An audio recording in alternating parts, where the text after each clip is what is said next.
Louisiana's economy continues to slowly recover following the pandemic and recent natural disasters. Experts say the next couple of years will be crucial in determining how the capital area will rebound. Rachel Riley joins us in studio tonight. How do the next few years look for our state economy? Carly, retailers might take a hit, but for casinos and construction companies, things may look a little brighter. Local economist Dr. Lauren Scott spoke about what the forecast could be for Baton Rouge in the next few years. This is a year that's been one of the most difficult ones of all to do forecast.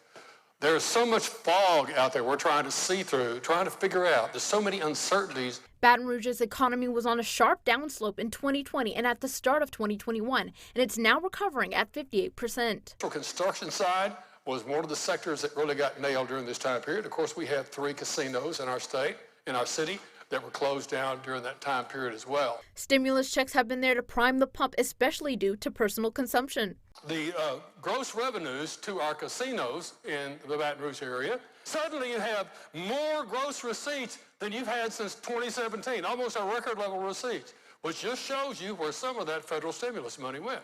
There will be some positives for 2022 and 2023. Construction services will be bouncing back from their pandemic losses thanks to Hurricane Ida.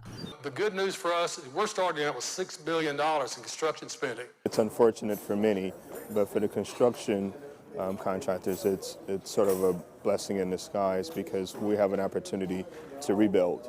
Employment numbers are still catching up. There's a labor shortage, and that's one of the big hurdles for any business.